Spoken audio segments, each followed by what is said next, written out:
कि एक सत्ता पक्ष के लोग जो बयान देते हैं तो विपक्ष भी उसमें अपनी बात जोड़ रहा है। और आपने शुरू में एक बात कही कि आखिर इस बयान का मतलब क्या है, कब तक हिंदू और मुसलमान, आपने यहां से शुरू किया अपना डिबेट। तो अगर कोई सत्ता पक्ष की तरफ से कोई ऐसा बयान आता है जो भाईचारे के खिलाफ है, जो लगता है कि जिन बयानों का कोई बहुत उस तरीके की उपयोगिता नहीं है, तो उस पे टिप्पणी देना, क्योंकि हम लोग राजनीतिक लोग हैं, समाज के उन बातों पे सरकार की उन बातों पे जवाब देने की हमारी एक सार्वजनिक जिम्मेदारी है। तो उस वजह से हम रिप्लाई कर रहे हैं, ना कि उस विवाद से हम कोई राजनीतिक उसको कन्वर्ट करना चाहते हैं। पूजा जी जो शुरू किया कि आखिर कब तक हिंदू और मुसलमान, हम्म। तो कब तक से पहले एक बात और आती, कब से हिंदू और मुसलमान। जो जून जो 2024 में जब से परिणाम आया उत्तर प्रदेश का, आप देख ले, उसके बाद से तो उत्तर प्रदेश में कोई दूसरा विषय आया ही नहीं है। बहराइच ले लें, फिर संभल ले लें, फिर बीच में कुंभ चलने लगा, होली ले आए।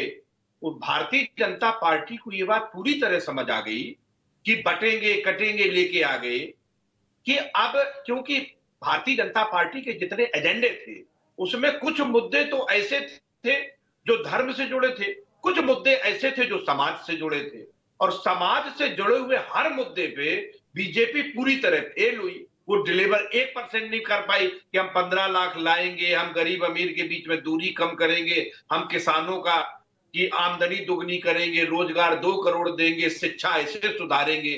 तो उन मुद्दों पे बीजेपी जब पूरी तरह फेल हुई और उत्तर प्रदेश की जनता ने 33 सीटों पे लाके बीजेपी को समेट दिया, तो इन्हें यह समझ में आया कि हमारे पास सांप्रदायिकता फैलाने के अलावा, हिंदू मुसलमान करने के अलावा अब हमारे पास कोई रास्ता नहीं। तो अपने उस एजेंडे को, उसका कोई भी अवसर भारतीय जनता पार्टी चूकती नहीं है।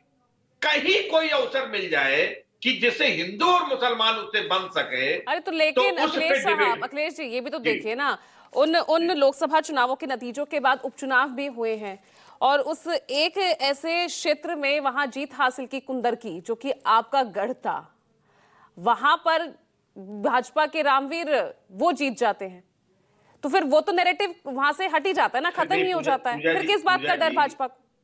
नहीं, पूजा जी जिस तरीके से बीजेपी ने उपचुनाव जीते हैं, इस बात की चर्चा तो पूरी दुनिया में हुई कि आपने किस तरीके से प्रशासन का उपयोग करके लोगों को वोट नहीं डालने दिया।